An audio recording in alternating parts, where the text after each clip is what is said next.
Gusto nyo bang makilala ang inyong business, kumita, sumikat at maging patok online or TV? Get more customers and grow your business. Advertise now. From the studios of Litter News Philippines, Errol Dascabe of Tamaong Asset.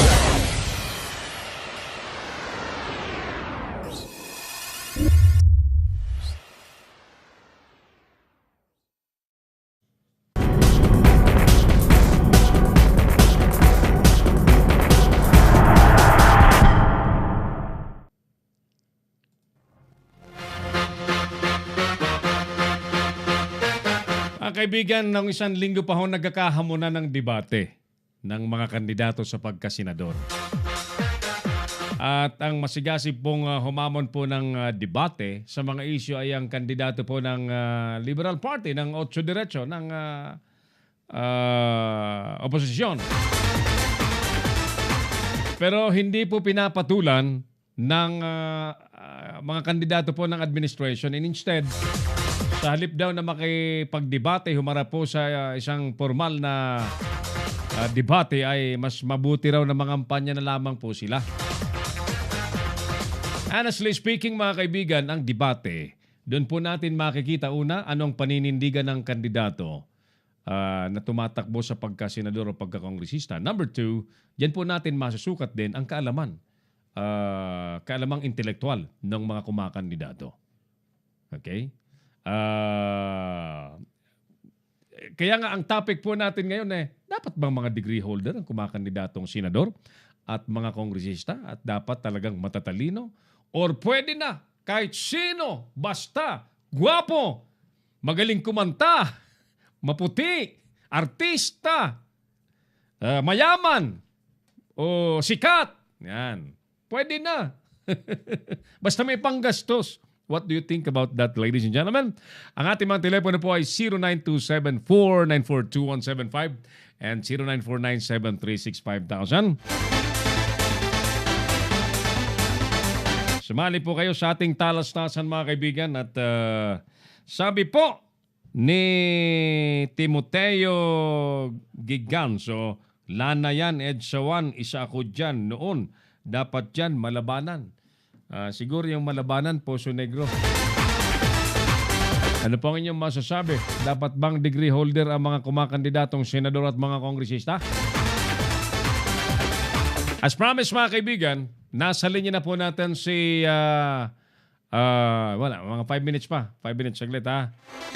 5 minutes pa raw. Nagpantay lang ng konti. Baka nagmamaneho yung ating kaibigang kakausapin sa programa. Happy birthday muna sa mga may kumplianyo today. May ika-33 anibersaryo po ng EDSA People Power 1. Yung EDSA People Power 2, yung pagkakalaglag po yun. Yung People Power na lumaglag po naman kay ERAP. Alam niyo naman po yung issue nung panahon ni ERAP ay corruption pa rin. Corruption, pang-abuso sa pwesto, at kung ano-ano pa. Nakasuhan ng plunder si ERAP, nakulong, di po ba? Naulit naman sa kanyang anak na si Jinggoy. Nakasuhan naman ng plunder si Jinggoy, nakulong. Pero ngayon, nakapagpiyansa. Kandidato ulit. Noong una, ini-endorso ng Pangulong Duterte, nagbaklas sa mga tao, biglang binawi, hindi na raw. Nakapasubo lang daw ang Pangulong Duterte. Anyway, mga kaibigan, ang pinag-uusapan po natin ito. Dapat bang degree holder ang mga kumakandidatong senador at ang mga kongresista? Ano po ang inyong opinion? Itawag po sa 0927-4942-175 at 0949-736-5000. Madalas may mga nagre-react dyan sa phone natin na Clarence. Tapos na yung program. Hindi natin mabasa tuloy, di ba? Marami nagre-react dyan. Mga taga Mindoro, taga Cotabato, kung saan-saan. Hindi natin tuloy mabasa kasi mabagal yung dating ng text. But we do encourage na mag-comment po kayo sa ating comment section ng ating wall ng Leader News Philippines. At ang nakakatuwa sa ating program mga kaibigan, we are telecasted on Pinoy Extreme Channel na napapanood po ng napakaliwanag nationwide sa telebisyon. Tayo po ay available sa Signal Cable, Sky Cable, Cable Link, Destiny Cable, at kung saan-saan pang mga cable companies nationwide. Areglado? Sige, mga kaibigan, puntahan muna natin ang ilan pang detalye po ng mga balita sa hapon pong ito. Saglit lamang ha. At marami pong nangyari sa ating bansa.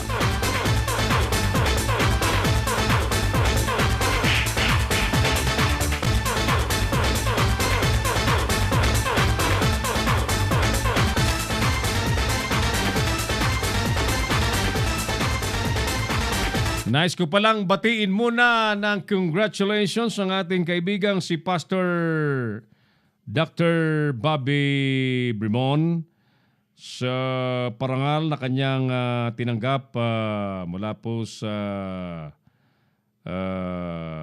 mula po sa Humanity Protection Trust. Narito po yung kanyang tinanggap na parangal. A certificate of recognition is awarded to His Excellency Reverend Dr. Bobby M. Brimon of the Philippines as Global Humanitarian Ambassador for the outstanding humanitarian works in favor of human rights and spreading peace, unity, and harmony throughout the world. Signed, Ambassador Dr. Buhari Iza, National Zonal Coordinator ng Humanity Protection Trust. Ayan. Again, Dr. Pastor Bob Brimon, congratulations to you for another feather to your hat. As promised, mga kaibigan, nasa linya na natin ang magaling na abogado, profesor ng De La Salle University. Pero bata pa ito. Matanong nga natin kung nasaan po siya nung EDSA People Power 1 and that was 33 years ago. Attorney Taike Calleja Kabayan, maray na hapon tabi. Welcome sa Kamao nga Sero, live sa Leader News Philippines at tayo po'y telecasted sa Pinoy Extreme Channel worldwide, nationwide.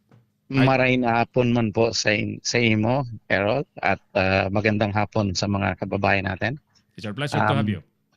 Yes, thank you very much for being here again, to be invited. Okay, nasan ba ako nung February 1986? Yes. Ako'y nasa high school pa lang, fourth year high school. Yes. Oo, at mulat na rin po ang mga mata namin noon, kaming mga kabataan noon, mga high school. Alam namin yung nangyayari sa Pilipinas. At doon nga tinatawag tayo ng Sick Man of Asia. Kasi bagamat magagaling ang mga Pilipino, tingin ng mga Asiano, bakit daw hindi tayo umaasenso?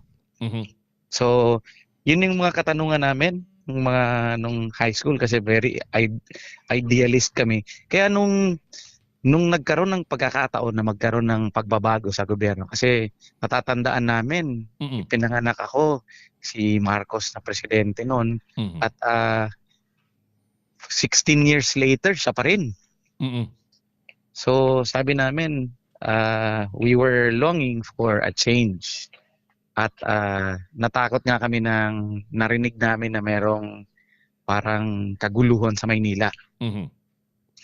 At ito Errol, masasabi ko na hindi namin kilala ang mga players noon. Basta alam lang namin na yung mga tao kasama ang simbahan may gustong protektahan ang grupo noon ng tumalikod kay Marcos, no? Yun yung maalala natin, si Enrile, si Onasan, si Ramos, no? Yes.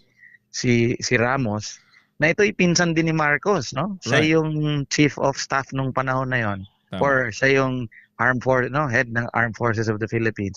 Tumalikod siya at si Enrile nun yung defense secretary. Correct. At naging exciting yung pangyayari kasi for so many years hindi natin makita na magkakaroon ng change in government, pero sa isang linggo lang, no, nagtipon ang mas marami pa sa 1 milyong tao sa EDSA. At kami rin hindi naman kami makapunta ng Maynila although gusto namin. Mm-mm. Pero dun sa school namin, sa bayan ng Legazpi noon, Mm-mm. nagtipon-tipon din kami para ipakita yung pagsuporta namin sa mga tao sa EDSA. I see. Pero marami po sa amin na nagbiyahe din at sumunod sa Maynila. Oh, They took the chance to join. So I see. sabi ko nga, dahil high school pa lang tayo, hindi naman tayo papayagan ng mga magulang natin ng mga panahon. Pero Yeah. if I were old enough and I had the capacity to go to Manila, I would have gone as well. Mhm. Mhm. Okay. So, Attorney Taike, marami pong mga kababayan tayo ngayon na nagtatanong, especially yung mga hindi pa ho Yung buhay. mga kabataan, Yung mga millennials. kabataan ngayon, yung mga millennials, ano? Na hindi pa... Kasi ang inabot, yung mga baby boomers Yeah. at mga Gen X, tayo yon. Right. Gen X at yung mga baby boomers. They were asking, ano daw ba ang na-achieve ng People Power EDSA Revolution? And that, madalas ito yung mga tanong ng mga kabataan ngayon na wala pa nga sila noon eh. Wala pa sila noon. So, Oo. this gonna be a very good chance to tell a story. Ano ba talagang napakahalagang na-achieve ng EDSA People Power Revolution, Attorney Taige? Sa akin, bilang I am speaking as part of that revolution, saka magsasalita rin ako bilang isang academician, no? Mhm. Sa tingin ko kasi, ang mga tanong na dapat tanungin, yung EDSA ba, hindi kung ano yung na-achieve. Oo. More on, was it a failure? Mhm. no? Kasi yun yung parang ang lumalabas ngayon na sinasabi ng alternatibong pananaw, yung mga hindi kasali sa EDSA, Yeah. yung mga pinaalis. Sinasabi nila na wala namang na-achieve, so it was a failure. Mm. Ang aking perspective dyan, no? Any kind of action, no, na pinakita at naging sa panahon na yon, no, naging sikat ang Pilipinas sa buong mundo. Kung babalikan natin yung mga sumunod na pangyayari noon, nung si Cory, siya na yung presidente, Mhm. pumunta siya sa Congress ng USA, standing ovation at pambihira yon. Mhm. At lahat na tao sa buong mundo biglang nakilala ang mga Pilipino. Mhm. May mga kwento Mhm. na pag nasa yung mga OFW daw natin sa Europe, pag naraman na Pilipino sila, pinapalakpakan. Kasi nga, bukod tangi na magkaroon ng isang revolusyon na mapayapa. Mhm. Kasi kadalasan, ang mga takeover, ang revolution, talagang madugong-madugo. Sa atin, bukod tangi na yung Pilipino. At I will give it to the players, no? Even Marcos, I would give him also the credit na hindi rin niya pinilit na magstay in power at gumamit ng dahas. Tama. So, history is the one that gives us the lesson. Mhm. Ibig sabihin, kung may nagpalit, ibig sabihin yung mismo na nangyari nun, success na yon. Mhm. Kung ano man yung sumunod, kung ano man yung na-achieve, hindi na natin dapat ibigay as a requirement for the EDSA. Kasi tapos na yun nung mga linggo na yun. That's it, Mhm. done. Mhm. Mhm. Kung ano man yung mga sumusunod, ibang usapin na yun. Para sa akin yan, no? Kasi parang ang hirap naman na ilagay natin na yung EDSA ay yun na yung magbibigay ng way or ng regulation. O Di ng ba? absolute... Para bang basbas na yun na, okay ka na. Hindi naman magic yun eh. Yeah. Alam natin na yung nakamtan lang nung araw na yun, Kalayaan. kalayaan lang Mhm. sa isang diktador, no? Mhm. At yung mga hindi pa, kung hanggat ngayon ay hindi naniniwala, hindi na rin naman natin kailangan kausapin kasi siguro yung utak nila talagang yun na yung paniniwala nila. Pero ano yun it's a recorded history in the world na ilagay sa time.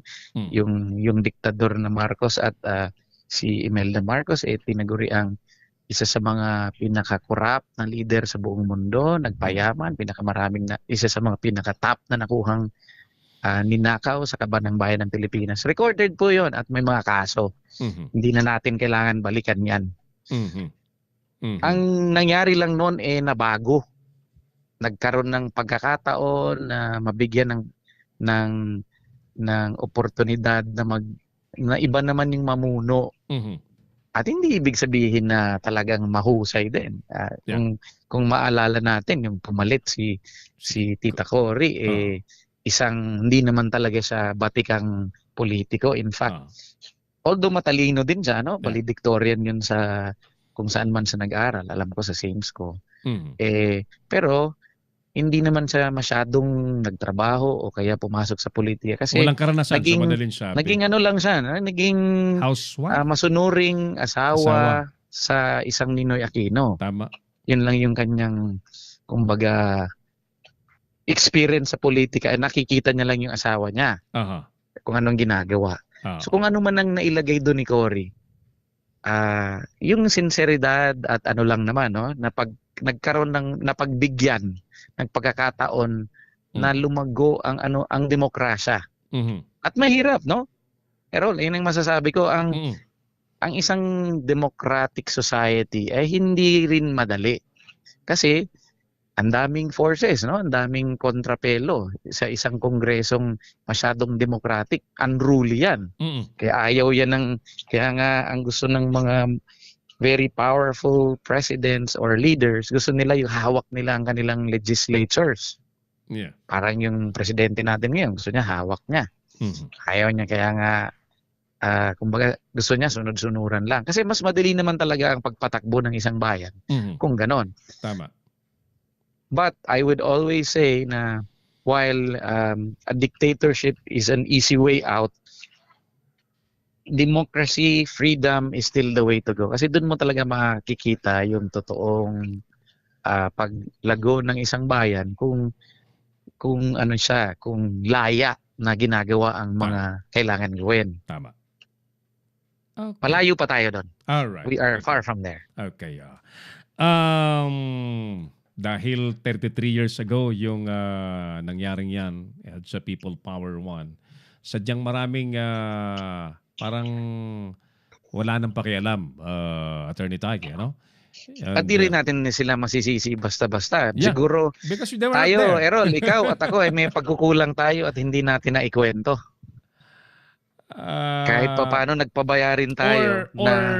Or maybe they are really coming from a very strong side that has a different agenda.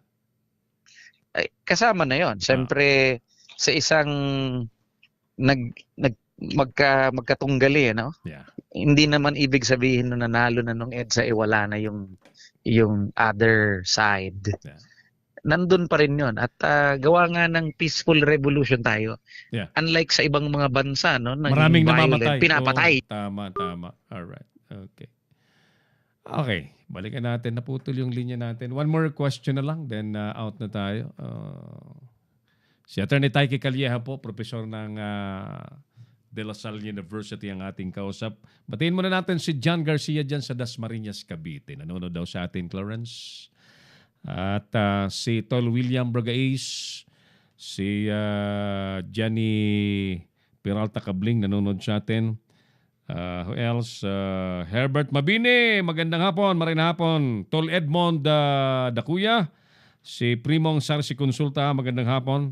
Si Engineer Oliver Licop, di niya rin naihabol yung kanyang report, bukas na lang. Babiyahe ka ba, partner? Makakabiyahe ka ba? At kami ni Clarence may meeting bukas sa PLDT. Balikan natin yung linya ni Attorney Taiki sa Kabayan. Magandang hapon, Tabi. Giraray, naputol yung linya natin. Okay, so it's a good chance today to tell that stories and malaman ng iba na doon sa mga nag-iisip dati ay napakahalaga nung nangyaring EDSA People Power Revolution. But ay talagang may ganyan sa politika. may kabilang panig, may nasa kabilang panig. Dapat matanggap natin yon. At ngayon ay buhay na buhay yan. Ha? Yes. Yung essence ng democracy which was the product of the EDSA People Power One, ay ramdam na ramdam natin. Lahat may boses, lahat nakapagsasalita. And nadagdagan pa yun. Lahat malaya. Lahat malaya. Lahat malaya. In fact, sobrang laya because of what we have right now, the technology. Yeah. No, nadagdagan na. Kumbaga yung technology makes it even more viral. No? Yes. Dati-rati, mababasa mo lang sa diaryo, maririnig mo sa radyo. Ngayon, sa hawak mo na cellphone, makikita mo na yung social media, lahat na parati mong gusto makita, eh mabubugbog ka ng news every day, every moment. Tama. Okay, one last important question. Segue tayo, attorney, kabayan. Napag-uusapan kasi yung statemanship ng mga senador ngayon at kongresista. May mga usapan kasi statemanship and statemanship, mga statement. Yung kalidad ng legislations, no? So ang tanong natin na pinag-uusapan dito sa programa, dapat bang degree holder ang mga kumakandidatong senador at kongresista? What do you think? Okay. Siguro may 2 cents worth dyan. Okay. Ano ba ang ginagawa ng isang senador o ng congressman? Dapat kasi maintindihan siguro ng ating mga kababayan kung ano ang kanilang trabaho dapat pag sila ay umupo bilang senador. No? Yeah. Ang mga senador, congressman, sila ay mga legislators. Ibig sabihin gumagawa ng batas. Right. May mga taong matatalino na hindi naman nakapag-aral kasi sa halimbawa by circumstance. Yeah. Pero may angking talino. Kaya hindi yung college degree yung requirement para sa akin. Okay. Should even be more than that. Para sa akin, more than the college degree. Pero hindi yung kalidad ng degree ang hinahanap ko. Ang sa akin, yung kalidad hindi rin pati assurance yun na kung degree holder ka. Exactly. Yeah? Kaya nga, di ba, kaibigan Errol, maraming abogado ang parang tinaguriang mahuhusay maging mambabatas. Kasi the mere fact na ang pinag-aralan batas. Di siyempre marunong sila gumawa ng batas. So, skill-wise, meron sila. Yeah. Okay, so sa akin, iba yung trabaho ng mayor, ng governor, ng mga barangay captain. Iba yan sa trabaho ng mga legislator. Halimbawa, board member, councilor ng barangay, at councilor ng bayan. Sila yung mga kapareho ng senador at congressman. Pero dapat alam ng botante ano yung kakayanan ng kanilang binoboto. Okay. Sabi naman ng iba, pwede naman po sila kumuha ng mga assistant para sila na gumawa ng batas. Tama. So, kaya nga sabi ko yung pagiging college graduate ay hindi naman requirement. Sa akin, yung requirement, dapat nakakaintindi ng mga batas. Yeah. Kung hindi ka man nag-college, at least sana inaaral mo yung meron kang advocacy na dinadala, na alam mo ang mga batas tungkol dyan. So, having said that, college degree is not even the minimum. I need more than that. Dapat yung isang tumatakbo, dapat maalam sa batas. Tama. Maalam sa paggawa ng batas. Ngayon, ang tanong sa ngayong eleksyon, at isi-segue na natin dun sa statesman. Pag sinasabi mong statesman yan, ibig sabihin marunong ng yung complexity ng pagpalakad at pag-intindi ng mga batas ng isang bansa. Right. Marunong sumagot internally sa mga tao dito at externally yung mga sa foreign nakausap. Meron kang complexity na marunong ka makipag-usap sa ganyan. Yun yung mga statesman, yung parang may tayo na hindi mo kahihiya. Na ang sinasabi tama, hindi kabalastugan, di ba? Yeah. meron ba yung mga senador na kailangan natin piliin, yung mga marunong sa ganyan. Kasi hindi naman sila magpapalakad eh. Sila ay gagawa ng batas. Yeah. Ilalagay ko na yung mga, ano bang mga batas lately ang mga ipinasa? May mga batas na para sa mga kabataan, yung free tuition fee, no? Sino ba ang nagpasa nun? Pinasa din yung tax law, yung train law na tinatawag. Yeah. At maraming nagrereklamo kasi tumaas halos karamihan na bilihin. At naghirap ang Pilipino. So, yung mga ganon, dapat yung mga ating mga senador at congressman, maalam sila na ano ba ang epekto ng batas na ginagawa nila. Yeah. Yung mga kandidato ba ngayon, meron ba silang angking talino o skill na kaya himayin yung mga batas para mas ikabubuti ng Pilipinas? Yeah. Yan ang tanong. Yan. Alright. Ano po ang inyong mensahe, Senador? Senador tuloy eh. Senador. Huwag naman. Mahirap ang buhay politiko. Bakit? Sa totoo lang, Wala ka bang 300 million? Dati, alam mo, isa sa dream ko na kala ko tinatawag ako na maging politiko pero na-realize ko, wag na. Wag na, mahirap, no? Kaya ko tinatanong, alam mo kaya ko tinatanong kung wala kang 300 million. Akalain mo, yun ang usap-usapang minimum daw. Kasi isipin mo, hindi pa nga nag-umpisa. May iba gumasos na ng kalahating bilyon. Merong gano'n, no? May hawak kaming data. So, anyway, anong panawagan mo, Congressman tuloy? Talagang legislator. Pwede bang barangay captain? Kabayan, attorney, ano pong panawagan po ninyo sa ating mga kababayan, especially yung mga botante, malapit na po election. Unang-una, gusto ko silang batiin sa araw na ngayon, February 25, isa tong makasaysayang araw na nagbigay sa atin ng etong mga karapat na to na nakakapagsalita si Attorney Calleja at si Ka Errol malayang promote ng kanyang show, no? At I'm congratulating the Philippines for doing that, no? In February 25 of 1986, tayo ay naging sikat. Huwag natin, sa akin, ang message ngayon, huwag nating ibasura yung kung anuman ang nakuha natin, nakamta natin nung EDSA Revolution. Subalit dapat ituloy natin ang laban, no? Ituloy natin na ang demokrasya ay manaig dito sa Pilipinas, rule of law. So, sa darating na eleksyon, mag-isip-isip ng maigi ang mga tao. Hindi ito para sa mga kumakandidato, para sa atin po ito, para sa mga anak natin at magiging apo natin. Ano ba ang ipapamana natin sa mga future, sa ating mga anak, sa ating mga apo? What will they have? What kind of Philippines? Anong klaseng Pilipinas ang magiging meron sa mga susunod na henerasyon? Nasa boto ang pag-asa, no? Iboto natin yung mga dapat. Boto natin yung may konsensya, iboto natin yung marurunong at alam natin na kapakanan ng Pilipinas, hindi kapakanan ng China o kapakanan ng ibang bayan ang nasa isip. Yun lang po.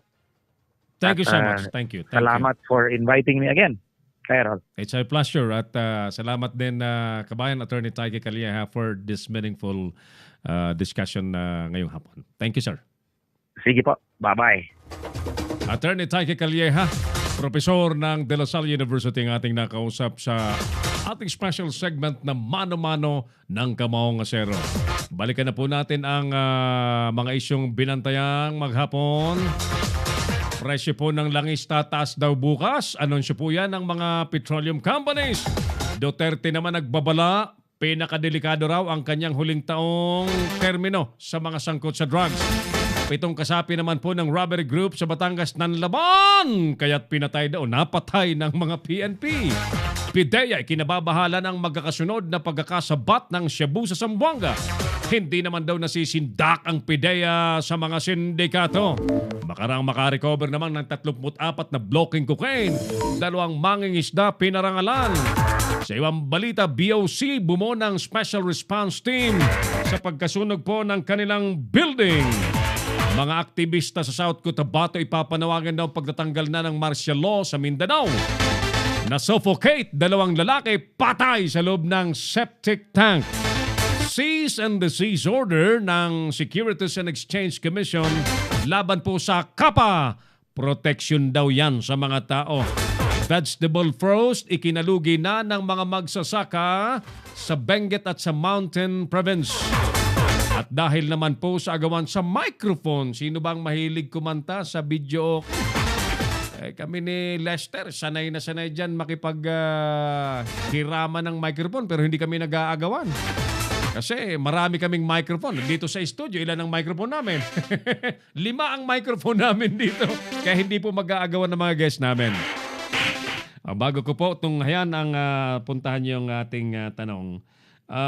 Felix Olan, nakapag-isip na kami kaya 0 vote for 8 diretso plus sa Inodoro, sabi ni Felix Olan. Yan, ganyan mga. Ayan, binabasa natin. Walang ano rito. Pabor, kontra, babasahin natin. But you know, I know very well, siyempre, mga Pilipino, matatalino naman, it's really up to you. What will be your decision? We inform, you decide. Yan. Mga kaibigan, dapat bang degree holder ang mga kumakandidatong senador at kongresista? Well, just Attorney Taiki Calleja told us, mga kaibigan, hindi naman po absolute na kapag ka degree holder ka na ay magiging magaling kang lingkod bayan.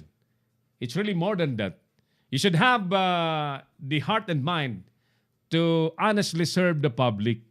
Dapat ang nasa puso mo talaga ay yung mapaglingkuran. Alam mo ang mga pangangailangan, hindi yung material na pangangailangan, kundi now, since ang trabaho po ng kongresista at ng senador ay crafting laws, ay kailangan maalam ka nga sa batas.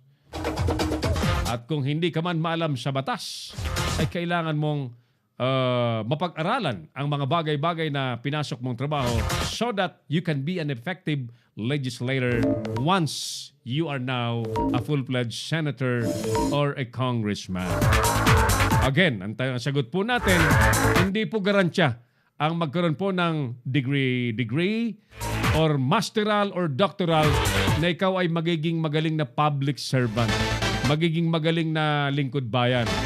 Marami po dyan, may mga doctoral, may mga masteral, naging mga mandarambong sa totoo lamang. Marami na pong nangyari sa ating bansa. So hindi po garantiya na ang isang tao na maglilingkod ay magiging matino at magiging magaling kapag ka degree holder. With that, mga kaibigan, maraming salamat po sa inyong lahat. Sa ngalan po ng ating mga nakatuwang sa studio, si Clarence Sandaya habang nakamasid at nagsishare. Nag-share ba si Lester? Para may premyo yan mamaya. Sa ating palatuntunan, Clarence Sandaya. Nakamonitor pa rin sa atin remote si Engineer Oliver Lico, ang ating operations head. At si Binibining Angie Puso, ang ating campaign manager ng Mission Tabang Tugang. Yung ating